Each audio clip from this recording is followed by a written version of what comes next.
The director of the Commission of Civil and Human Rights in Des Moines, which is a city branch of the government dedicated to investigating claims of discrimination and educating the public on civil rights. Mr. Barr got his law degree from the University of South Carolina and received an MBA from Penn State University. I first heard him speak at a formal event. It was a dinner honoring Edna Griffin. And for some of you who might not know this, Edna Griffin was a woman who lived in Des Moines, and she wasn't served. She took her children to a drugstore called Katz Drugstore, and they infamously did not serve her or black people. And so she took this to a lawsuit, and she won, and this was in 1948.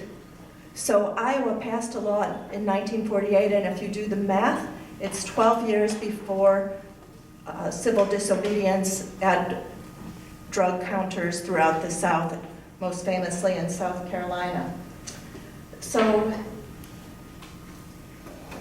at this dinner, there were many excellent speakers, but I was so moved by what Mr. Barr said, but equally I was moved by the way he said it.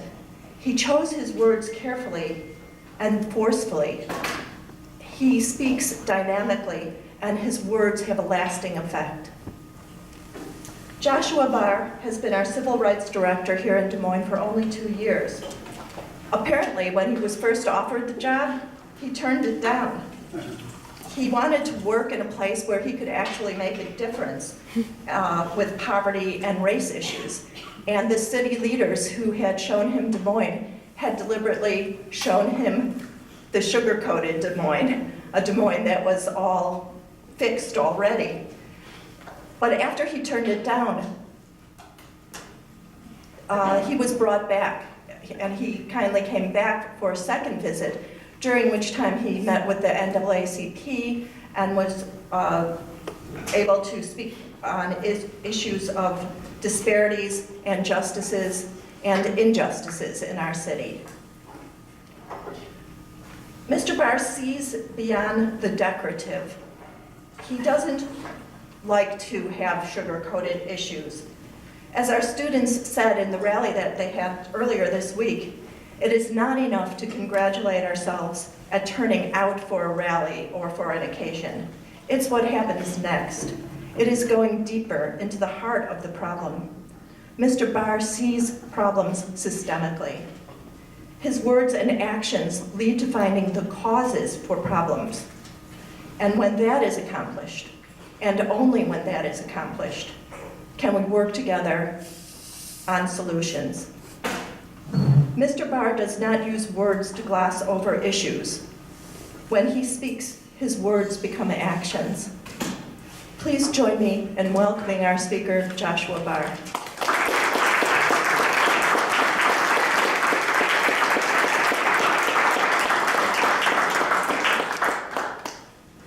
All right. I did not give her that bio, by the way. She came up with that all on her own. I did not tell her to say any of that. So, heard me speak one time and came up with all that. I hope I live up to everything you just said. So, this is a little weird for me. This looks like a club setting, and it looks like open mic night, and it looks like. So I don't know whether to sit in the chair and just snap my fingers and say some stuff, or do I, be myself? And I think the answer is always to be yourself. So I'm going to try to get this set up. I'm used to a podium. I have a Baptist AME background from my mother and father's side, so I do have some preaching in my blood. So. Of course, I'm a disappointment because I'm not a preacher. So my mom still prays for me. But first, I want to say thank you to Lenore. I really appreciate the invitation. As she stated, she's heard me speak twice. Once at a someone's house speaking about issues, and then she heard me again at the Edna Griffin banquet. So I really hope I don't disappoint you tonight, and I hope I don't disappoint you all. I don't know what kind of vibe you get into on a Friday night with a speech. It's like, because usually after you do a speech, you get people riled up and they're ready to go. It's like, oh, it's time to go to bed. So I hope that if I do stoke a fire within you, it doesn't last for a night. But I recognize that most people don't have epiphanies, they have evolutions. So I hope I'm just part of planting that seed that helps you evolve into the person that you can and should be, regardless of whether you're 16 or 61. So I also want to say thank you for putting up the artwork. I actually had the opportunity to go last night and look at it.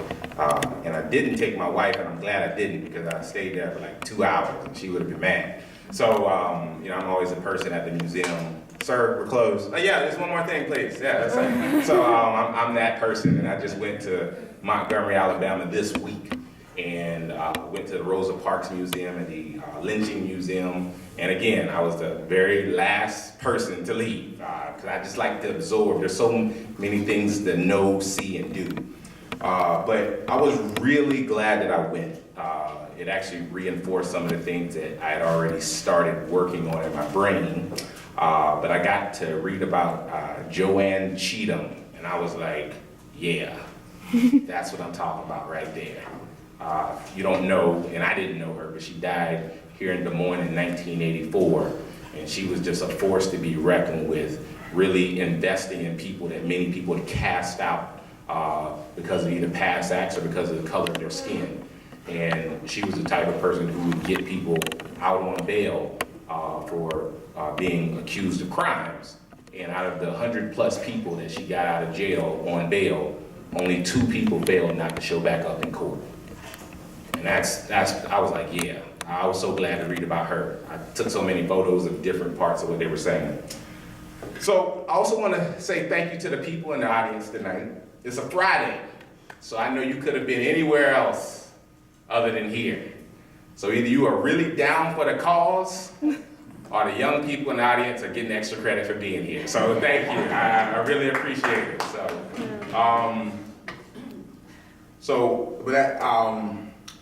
I know a lot of things have happened in Drake. I'm gonna really try to figure this out. I think I got it. All right. Yeah, that works. All right. I'm good at back sound, man. All right. So I know that a lot of things have happened in the news lately regarding Drake.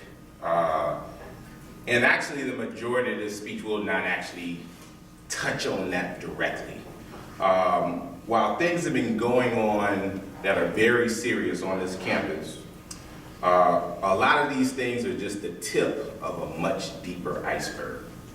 So I'm really going to try to address the part of the iceberg that's unseen. If you remember the story of the Titanic, they tried to move and dodge the iceberg. What they didn't know is that it was running underneath it and cut the boat in the water. So those are the things that we have to be aware of. This robocalls and sliding notes under doors are very serious matters, but they're just symptoms of a much bigger problem. So today I'm really going to talk about those much bigger problems. Now, the listed title was Organize, Strategize, and Move, the works necessary to reclaim our narrative.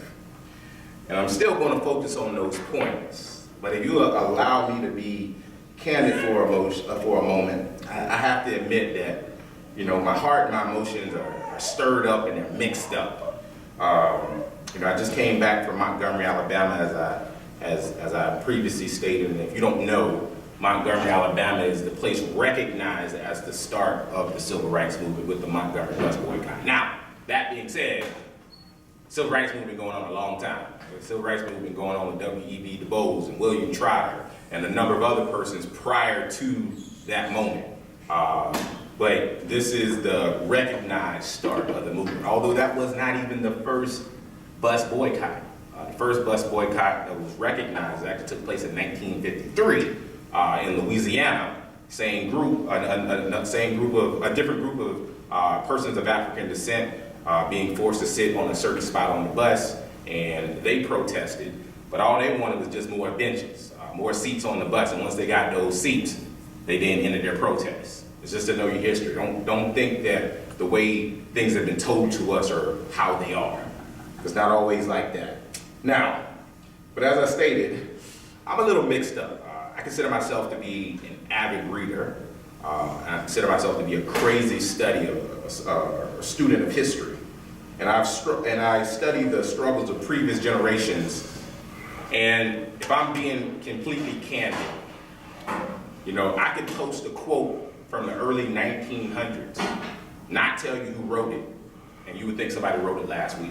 I could play clips of talk shows from the 1960s of William Buckley, the 80s of Phil Donahue, having discussions on issues of race and social and economic progress. And you would think that those community challenges that they were discussing yesterday, those challenges still take place today. They still affect us today.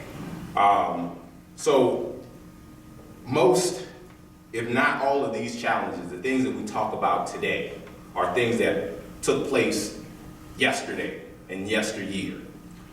So my speech and form delivery kind of changed this week because I had the privilege of going to Montgomery, Alabama, and I got to see the Lynching Museum. I got to see the Rosa Parks Museum. And as I stated, I really like to read, I really like to know history, I really like to watch documentaries, and getting to read some of Rosa's thoughts and the process that E.D. Nixon, Fred Gray, and all these other persons that were a part of the civil rights movement and a part of that bus boycott we're in, really kind of just stirred something up in me. So, as I stated, a lot of these things that we are dealing with today are simply the products of yesterday. A lot of the symptoms that came about today are just part of a bigger problem of our tree called society. So I want to ask you, and this is the thing that you need to really decide, are we listening to and learning from the lessons of yesterday and yesteryear? Because if I'm being honest, I'm tired of going to panels, listening to what should we do, and talks about what's happening. Because if I'm being frank, the marginalized and the oppressed, they know what's happening. And typically persons who are closest to the problem are also closest to the solution. W.B. Du Bois has already talked about the problems. John Hope Franklin and Carter G. Woodson, they've already told us the history. Lorraine Bennett told us what we needed to do based on that history. And Malcolm told us what would happen if we didn't do what needed to be done. Those who have been paying attention and studying history know the problems. All we need is new data. The thing that we have to know is that the keys to unlock our future are lost in the past. I can pull up a book, great book. It's by Martin Luther King. It's called Where Do We Go From Here? Chaos Our Community. He wrote it in 1966, 3 years after that I Have a Dream speech, by the way. And he talks about the things that we need to do in order to create a community rather than live a life of chaos. I reread the book on the plane just because I hadn't read it in a while. I just was leaving out the house and I just grabbed that book.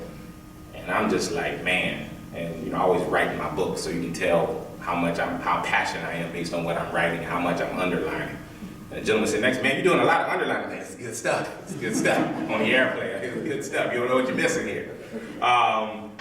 So it's just, we need to reach back and find our way. Where do we lose our way? Because I'll be honest, there's a gentleman, one of the best books I've ever read in my life. It's called Crisis in Black and White by Charles E. Silverman. He's actually a gentleman that was born here in Des Moines, and he wrote this book. And that book is a great book, and it talks about, it's written in 1964, about what we need to do to address racial challenges. I promise you, 85% of that book, we can pull it out today and just apply it, and that would improve the community right now. So, just to say all that, there really are no more words to say. It's really just time to read and get to work. Thank you. I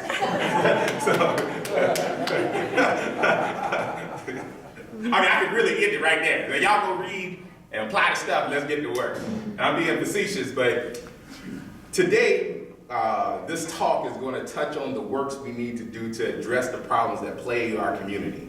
But these problems, these issues, and these challenges have existed for generations. They have existed for decades. And just in case you didn't know, these problems didn't go away in 2008 and reappear in 2016. Racism, sexism, and all these other isms, they didn't start with Trump, and they won't go away when he leaves office. These issues won't leave with him.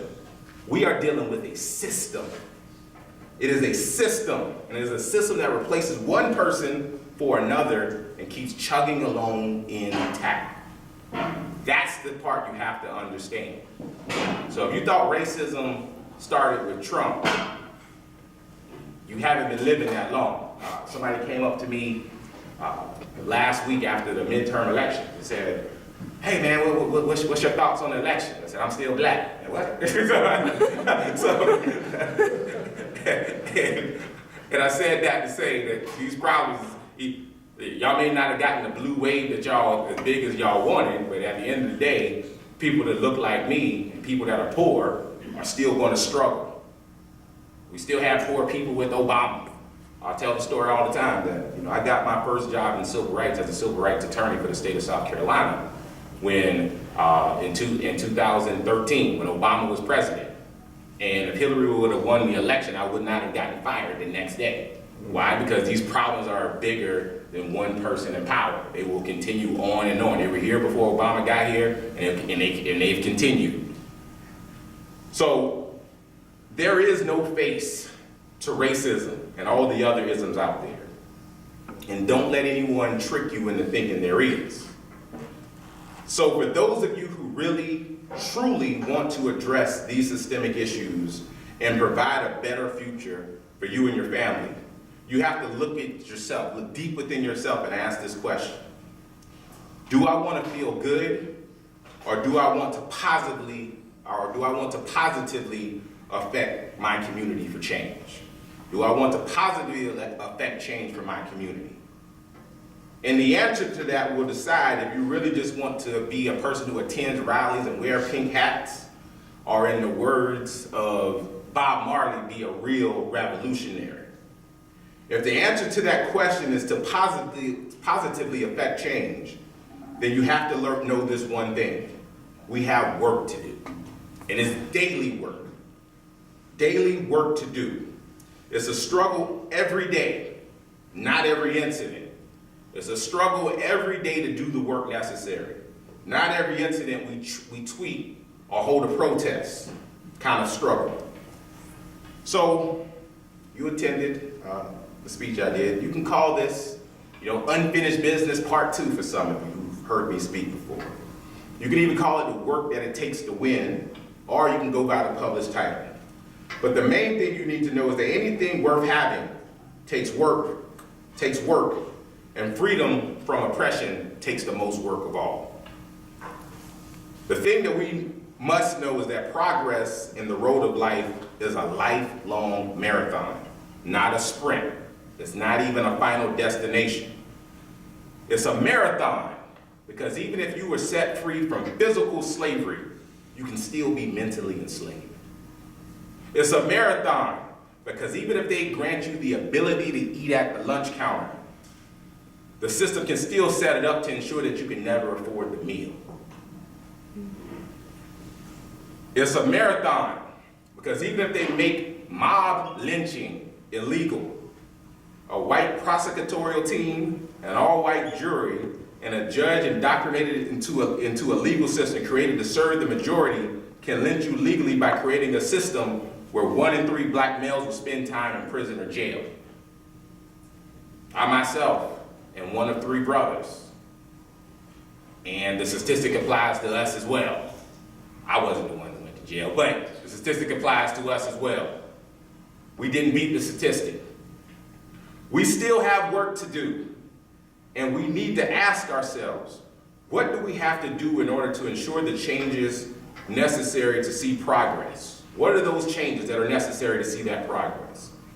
So I personally believe that we have to do the following. We have to know, or you have to know your story, not history, which requires us to read and study. Because if you don't know the problems in your community and in your world, you can't be of help to anyone. No one. Because you don't know your starting place. You don't know where you're starting from. And once you know your history, we must then recognize what our talents and our passions are in order to address the struggle and learn our role and find our fit in addressing the issues that plague our community. We must then organize and strategize with like-minded people. And we strategize with those persons on how we will address the issues.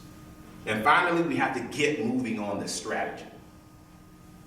5 very simple steps to really affect the things that are happening in our community. Know your history. Know your role. Organize. Strategize. Get moving. That is the work it takes to progress. There is no other way. I'm sorry. And why do I say that? Once again, if you look at the lessons from life, the keys to the future are lost in the past. Rosa Parks did not just sit on a bus, refuse to give up her seat, and the next day the buses were desegregated. That did not happen. The day that she refused to give up her seat, she went to jail and was fined.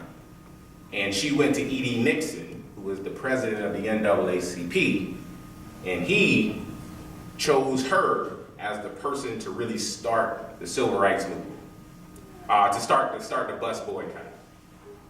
And why did he choose her? Because actually, if you know the story, there were at least 5 other women that came to E.D. Nixon prior to Rosa coming, who were fined and who were arrested and fined for refusing to give up their seat on the bus.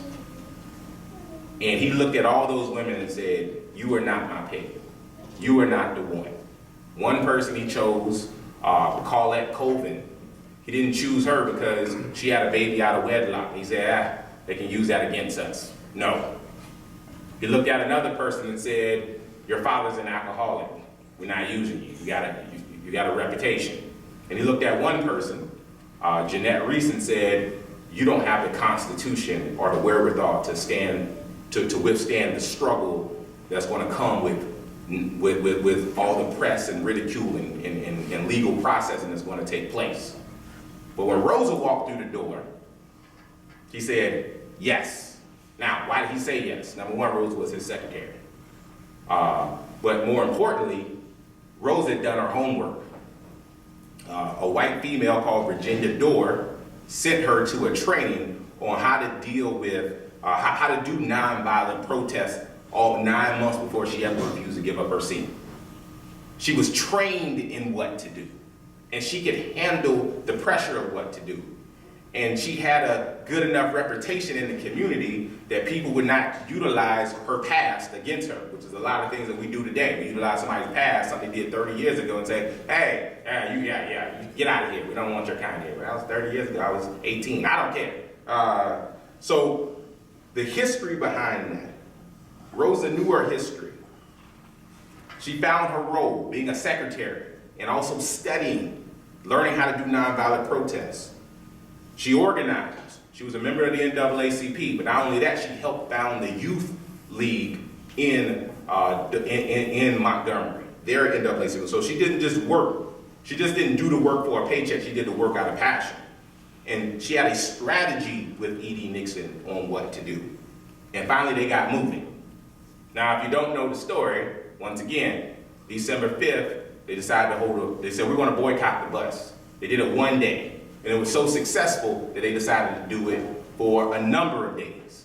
And eventually the protest lasted 382 days. That's sacrifice. From December to December, they held this protest. Most of us, we lose vision in 2 or 3 days. What's going to happen? Beyonce have a new song? All right, yeah. So those are the things that we have to be focused. But you have to know your story, because to be honest, they aren't going to teach that in school. Another part that most people don't know is Rosa Parks actually lost the case that led to the desegregation of the buses. She didn't win, because they went to state court and the judge sided with Mayor Gale of Montgomery. So you know what E.D. Nixon had to do?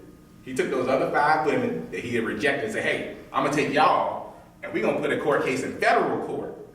And then we're gonna file suit in federal court. And they won in the federal court with 5 other women who had previously protested prior to Rosa. It wasn't even Rosa Parks' case that desegregated the buses. But I'll get back to that in a moment. Those are things that they aren't going to teach us in school. We give us summaries. And the thing, and one of the big issues that I have with education, as someone who's been through the education system a number of times and got the student loan debt to prove it, is that race affects us on a daily basis. It affects everything that we do, from the land that we walk on. If you aren't Native American, racism. From the clothes that we wear. If you aren't of European descent, you're wearing clothes like this, racism. To the language that we speak. If you aren't English and you're speaking English, racism. But we don't talk about those things. Most persons that came here, most Africans that came here by boat rather than by plane, they weren't Christians. But now we're primarily Christian. There were some Muslims, but each tribe and other groups had their own thing that they worship. That's a product of racism. Race affects us on a daily basis. It affects so many things. Which products actually make it into the country and which ones don't. Which ones are heavily taxed and which ones aren't. It's a product of racism. But we don't talk about these things. And if you do get the opportunity to talk about it in college, it's an elective. And as an elective, all you got to do in college is memorize the information, regurgitate it on a test, and you'll pass the class. That isn't a real discussion on race. We aren't being challenged to critically and creatively address the issues of race and racism to ensure that we don't repeat the same mistakes over and over and over again. And history doesn't necessarily repeat itself, but it rhymes. We've been taught that racists are mean people who intentionally dislike others because of their race, and that a racist is consciously prejudiced and intends to be hurtful.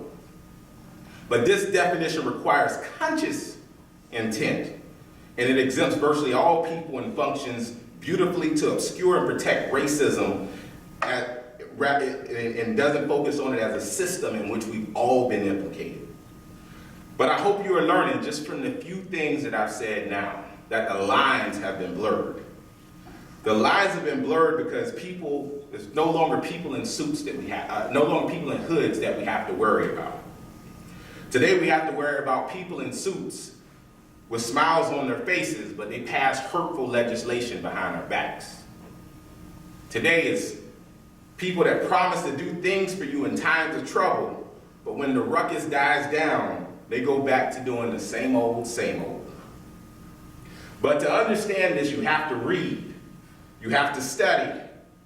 Regarding social progress, none of the challenges are new. And as Brian Stevenson says, slavery didn't end in 1865.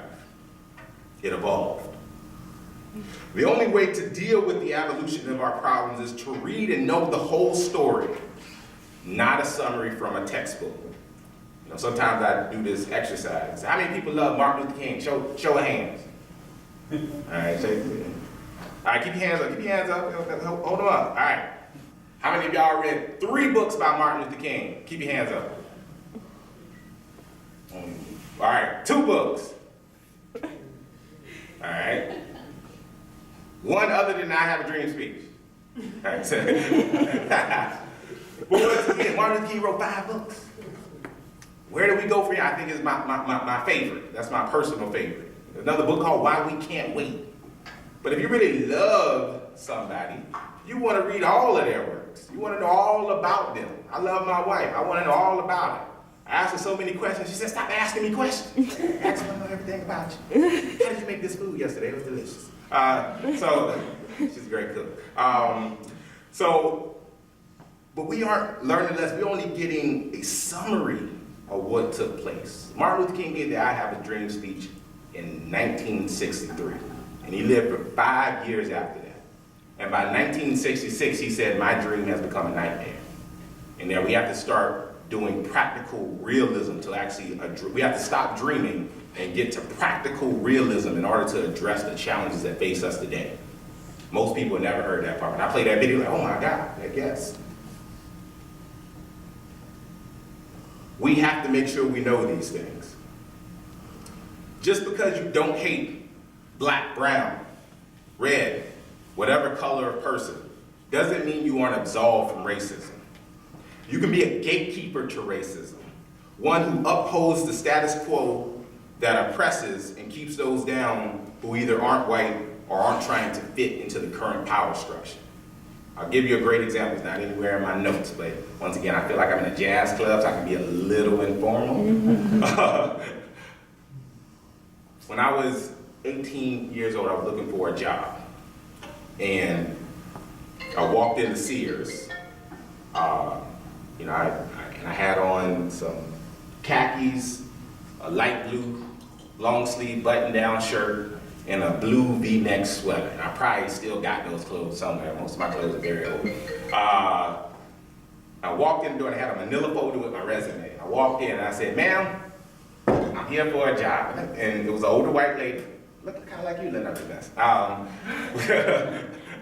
just messing. And she said, Cole, come on in, have a seat, sit right here, sit on down. Here, fill out this application, just go ahead, go for it. And I started to fill out the application. And maybe about 10 minutes into filling out the application, another young black male, we were probably about the same age, walks into the office and says, hey, y'all hiring? And she looks at the person and says, no, we're not hiring. And I was sitting behind her, and as the guy walked out, I turned and looked at her like, what? And she said, no, you're safe. I have a great feeling about you. Now, what was the difference between me and the other gentleman? The other gentleman walked in with a hoodie and some jeans and some Tim boots on. And she screened him out based on his appearance. That's called gatekeeping to racism, because that was power. That lady was only a secretary, but she had the power to filter who gets an application and who doesn't, which application moves forward and which one doesn't. And you have to understand, it doesn't matter where you are in this system, whether you're the president or the secretary or the person who answers the phone when you need to cancel your Amazon Prime subscription. You can be a gatekeeper to racism by holding certain people down. I worked at a job, and some of you probably did the same thing, where our job was to sell people credit cards. And I was 21 years old at the time. I told the man, I will not do that. And she was like, why? I said, most of the people who walk through our door don't need credit cards. They need to learn how to use credit. They need to understand the power of credit. And I protested, and she just kept docking me on my reviews. Joshua does not get credit cards. Joshua does not get credit. She couldn't fire me. I was actually a really good worker. But I stood on my laurel and said, I'm not going to let this company, I'm not going to be part of this company taking advantage of disadvantaged people. So we can't just keep telling people that the way to address these issues is just by voting. In my community, I'm of African descent, they have two solutions for us. Pray and vote. That's our two solutions. What's the problem? Pray. What's the other problem? Vote. That's the only thing, that's the only solution out there for black folks, pray and vote. I think that's the only thing. And if you're hungry, get something to eat. Right? So voting and praying alone does not solve problems. The Bible says faith without works is dead. Voting and praying are not panaceas. They are not one-size-fit-all problem solvers. The problems we face today and those of yesterday could not be prayed and voted away. It took work. Voting isn't what ended public accommodations segregation around the country. Voting isn't what got us the Civil Rights Act of 1964. Voting and praying didn't give us the Voting Rights Act of 1965. And it didn't give us the Fair Housing Act of 1968. It was being civically engaged, and there is a difference. Civically engaged means knowing the issues that are affecting you and your community and fighting for what is right and what's owed to you. Voting is but one step in the civic engagement process. You need to be aware of where government spending is taking place, because budgets reveal priorities, and only things that get watered have the opportunity to grow.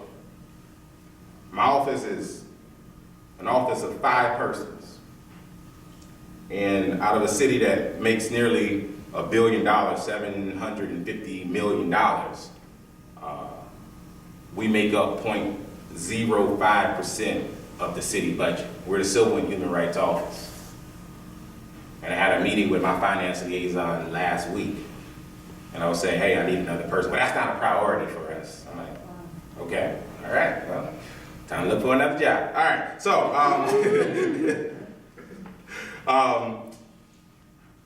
you have to attend meetings, understand platforms, write letters, picket, and even protest. But I must say that when you have a protest and none of the persons in power are there to fill it, or their offices are closed, or you have the protest way down the street but they aren't located, that's not a protest, that's a pep rally, which is fine. Sometimes you need those, but sometimes you also need to make a point. And one thing you need to understand is if you lack economic, political, and legal power, or those powers to be that aren't on your side, the only thing you have left is people power. And you need people power because you need to understand that law, coming from a lawyer, is merely writing on the books. Writing alone does not protect people. A law is only as strong as those who are willing to enforce it. Which means that once the powers that be decide to stop enforcing the law, it's over for you, whoever you are. Hashtag Planned Parenthood. That's why you have to be organized and use people power to check the branches of government. The government may have the branches, but the people are its roots. You have to understand that. Change always starts at the local level. It never goes national first. Bull Connor was the local superintendent of public safety, which led to their protests in Birmingham, Alabama, which ultimately led to the March on Washington. George Wallace was the governor of Alabama, and their protests and their march ultimately led to the passing of the Voting Rights Act of 1965. It always starts local, then it goes national. The Montgomery bus boycott was a boycott against a local bus service, which took Martin Luther King to national prominence.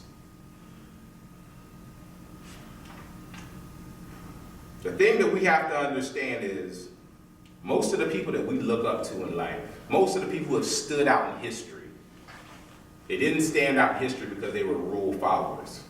They were rule breakers. Our first president of the country, big rule breaker. In the French-Indian War, a few years prior to the American Revolutionary War, he was a British officer. Then he flipped, rebelled against Britain, and served the American War. Thomas Jefferson, a rebel. Ben Franklin, a rebel. Harriet Tubman, a rebel. Frederick Douglass, a rebel. W.E.B. Du Bois, a rebel. Martin Luther King, a rebel. Rosa Parks goes on and on and on and on and on. Most people who stand out in history stand out because they bucked the trend. They didn't honor the rules. They decided to see what the rules were. They looked at the world in front of them and decided to shape it into what they desired it to be rather than accepting it as it was. You gotta understand that point. You know, they say George Washington, I cannot tell a lie. But when he served in the British Army, he gave an oath to serve the king. He told a lie and rebelled later on.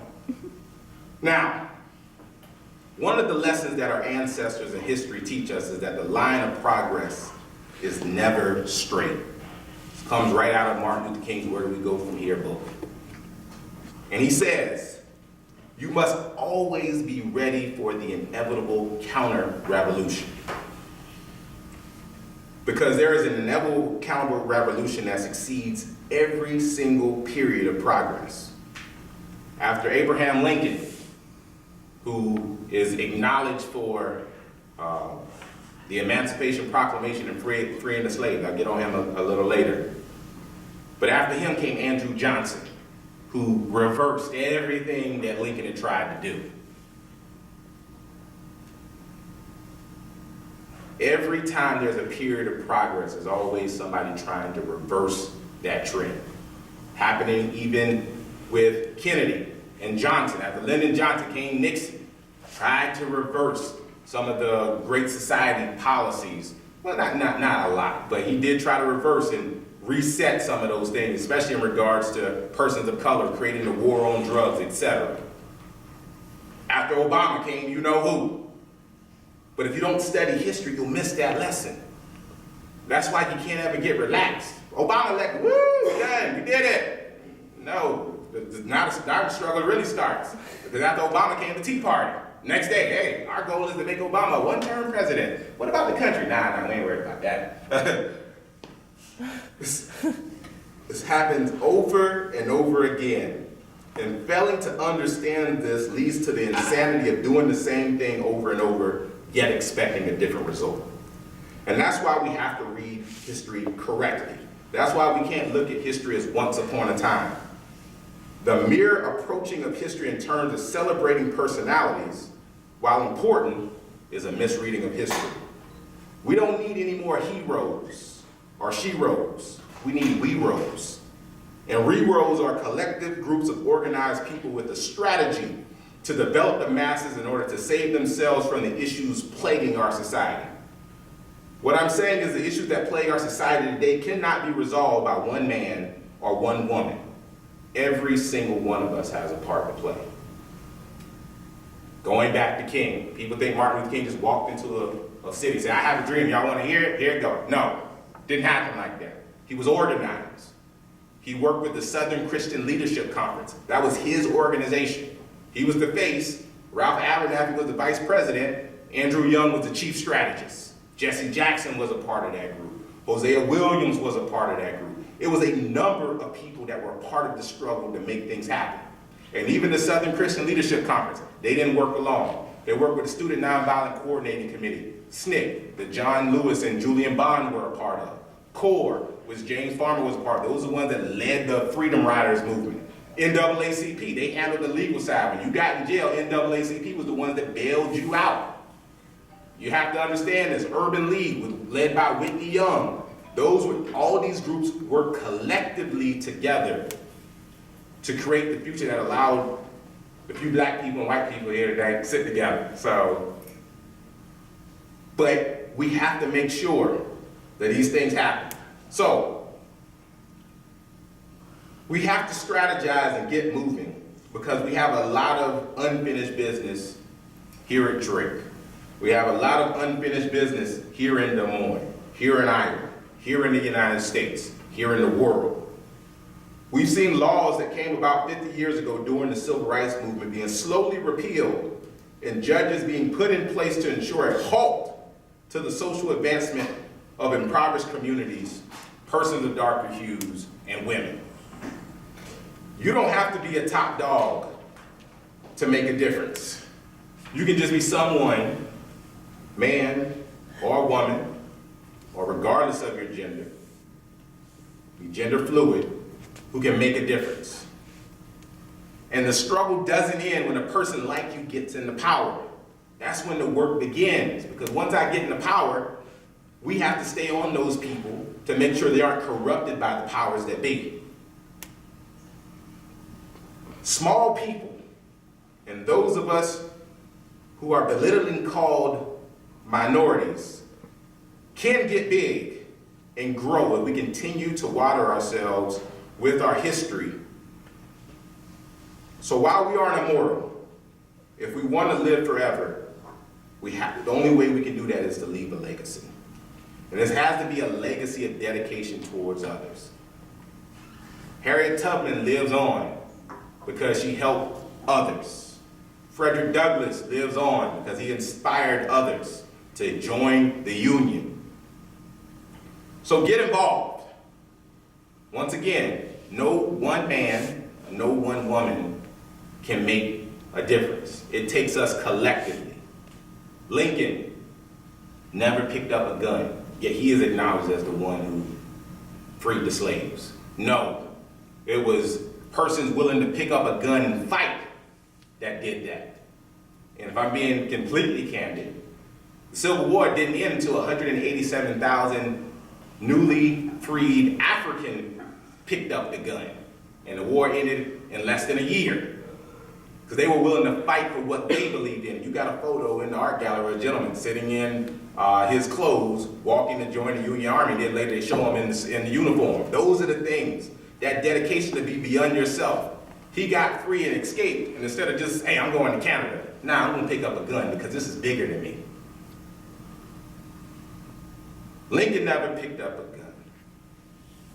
Martin Luther King had an organization, the Southern Christian Leadership Conference. And Jesus had 12 disciples. So what does that mean? Even the Savior needs somebody, y'all. We can't do this alone. Y'all have to understand that. If you're teaching history right, you will understand that. If Jesus could do it all by himself, he would have done it by himself. But what was his last words? Peter, feed my sheep, spread my word. Those are his last words before he descended up into heaven, if that's the religion that you follow. So we have to move beyond the dream, and we must begin to plan, to strategize, to organize, and to move. And we have to get moving if we are serious about finishing the job that our forerunners started so many years ago. Planning, organizing, and strategizing for the long haul is that practical realism that King spoke of back in 1967, 4 years after his I Have a Dream speech. So I really appreciate all of you coming out tonight. But we got so much work to do ahead. We have so much work to do to reclaim our narrative. Because over 70% of the students in Des Moines public schools are on free and reduced lunch, which indicates a sign of poverty. That's unfinished business. When the unemployment rate is less than 4% for the Des Moines area, but it's 16% for African Americans, we have unfinished business. When 40% of Iowans are struggling to make ends meet, we got things to do. When we spend $33,000 on an annual basis per inmate, but only $9,000 per child in school, we got so much work to do. When there is a disparate number of black and brown people in jail for drug use, when whites have the identical drug usage, we got unfinished work to do. When you have the opioid epidemic, and we're now giving treatment for persons using opioids, but when the crack epidemic happened, we were throwing them in jails. We got so much work to do. When race and the keys to solving racism are not required courses throughout your education in order to change our system, ask yourself, are you being educated or indoctrinated? We got so much work to do.